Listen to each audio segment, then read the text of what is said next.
Hi, I am Dr. Ahtsham, and today we are going to discuss a very important topic that is breaking the bad news. Okay, so let's start there. So, like any of the consultation, that's going to start with building the rapport. That is like introducing yourself and identifying the patient, or if you are talking to a relative, you need to make sure that you are talking to a right person. So that's building a rapport. The next thing is rather than telling by yourself, you need to assess the knowledge of the patient, or if you are talking to a close relative, you need to ask them what they know about the patient's condition. Okay, rather than telling them by yourself that what happened, let them tell so that you could know that what they already know, and you need to tell them up to what extent, from where you need to start. You need not to start the whole story from the very beginning. Just you need to add what they don't know. Okay, that's a right approach. Okay, now the next thing is that don't start taking the history over here, okay, from A to Z. But yeah, there is something that is important that you need to ask about the risk factors. Why I am saying so? That say for example, someone is coming to you there and with a headache, and that came out to be a subarachnoid hemorrhage. So at the end, maybe the patient is gonna say that, okay, doctor, okay, I'm having this one, but why did this happen to me? So if you not ask about the risk factor, maybe the hypertension was the cause. Okay, so if you have not asked about the history, the risk factors, I mean to say, you're gonna be in trouble. Ask about the risk factors, ask about the medical condition, but you need not to take the whole history. You will be having here in breaking the bad news, you will be having the diagnosis of the patient. So ask about these relevant things which could be linked with the patient's condition. Okay, what do I mean by the risk factor is ask those things which are linked with the patient's condition. So risk factor. Now you need to ask about the sport as well. Okay, that who is with you. Okay, whom do you live with? Is there anyone else? Okay, you want to have um, in this consultation. Okay, so you need to ask about the sporting system before breaking the bad news.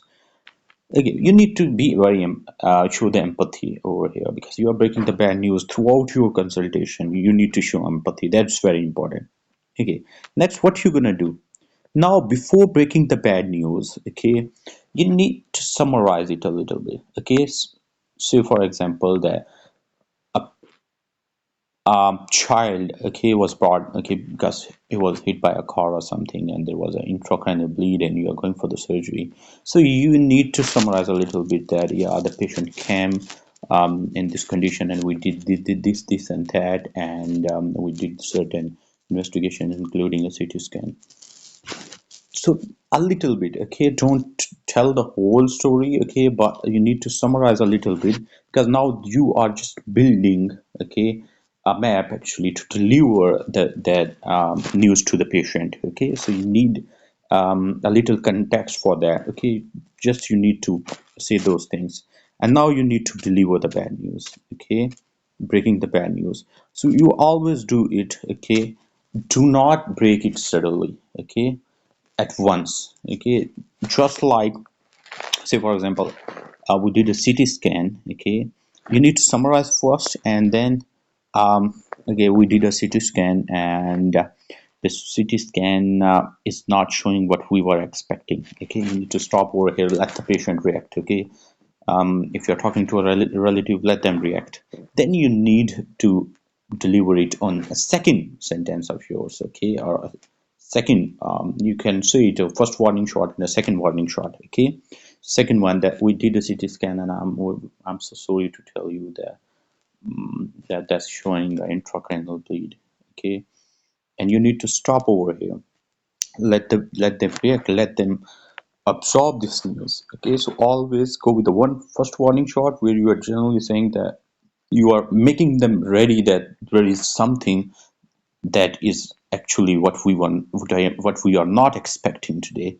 And then in the second, tell that there is a bleed or whatever that is, there is a cancer or something like that. Okay, so this is, and show empathy, okay?